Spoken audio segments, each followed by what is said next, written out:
Hi అండి. ఈరోజు వీడియోలో వంకాయ గ్రేవీ కర్రీని ప్రెషర్ కుక్కర్లో ఎలా తయారు చేసుకోవాలో చూపించబోతున్నాను. ఈ కూర చాలా తొందరగా రెడీ అయిపోతుందండి. రైస్, రోటీ, చపాతీ, బగారా రైస్లోకి చాలా బాగుంటుంది. ఈ కర్రీని ఎలా తయారు చేసుకోవాలో వీడియోలోకి వెళ్ళి చూసేద్దాము. నేనైతే 1/2 కిలో వంకాయని శుభ్రంగా కడిగి ఇలా చిన్న చిన్న ముక్కలుగా కట్ చేసి తీసుకున్నాను. అలాగే 5 ఆలుని కూడా తీసుకోవాలి. శుభ్రంగా కడిగి పీల్ చేసి ఇలా ముక్కలుగా కట్ చేసి వేసుకోవాలి. ఆలు అంటే బంగాళదుంప అండి. ఆలుని మరీ చిన్న ముక్కలుగా కట్ చేసుకోకండి, కొంచెం పెద్దవిగానే కట్ చేసుకోండి. తర్వాత రుచికి తగినంత ఉప్పుని వేసుకోండి. ఇక్కడ నేనైతే రాళ్ళ ఉప్పుని వేస్తున్నాను. అలాగే రుచికి తగ్గట్లు కారాన్ని కూడా వేసుకోండి. తర్వాత ఒక 1/2 టీ స్పూన్ పసుపు, 1/2 స్పూను ధనియాల పౌడరు, 1/2 స్పూను జీలకర్ర పౌడరు, 1 టేబుల్ స్పూన్ అల్లం వెల్లుల్లి పేస్ట్ వేసుకోండి.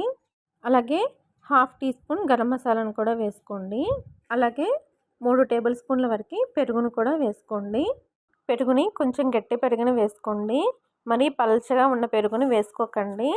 తర్వాత 1 టేబుల్ స్పూన్ వరకు కసూరి మెతిని వేసుకోండి.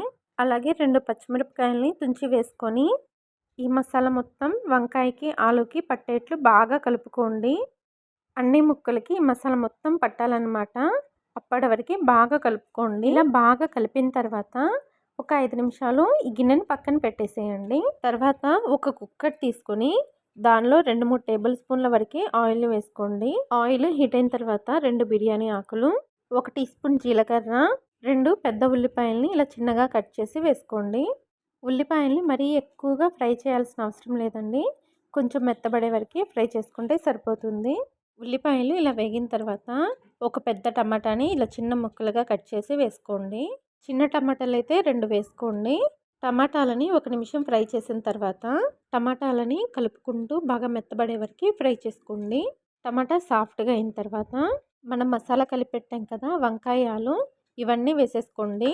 వంకాయ, ఆలు వేసుకున్న తర్వాత మీడియం ఫ్లేమ్లో వీటి మొత్తాన్ని 3 నుండి 4 నిమిషాలు చక్కగా కలుపుకుంటూ ఫ్రై చేసుకోండి. వంకాయ, ఆలు 3-4 నిమిషాలు ఫ్రై చేసుకున్న తర్వాత మనం ఏ గిన్నెలో అయితే మసాలా కలిపామో ఆ గిన్నెలోనే 1 గ్లాస్ వరకు నీళ్లు పోసుకొని ఆ నీళ్ళని కుక్కర్లో పోసేసుకోండి. తర్వాత దీన్ని మొత్తాన్ని ఒకసారి బాగా కలుపుకొని కుక్కర్ మూత పెట్టేసేసి హై ఫ్లేమ్లో 2 విజిల్స్ వచ్చే వరకు కూరని ఉడికించుకోండి. కుక్కరు 2 విజిల్స్ వచ్చిన తర్వాత చూపిస్తున్నాను చూడండి, కూర అయితే చక్కగా ఉడికిపోయింది. ఇప్పుడు కూర మొత్తాన్ని ఒకసారి చక్కగా కలిపేసుకోండి.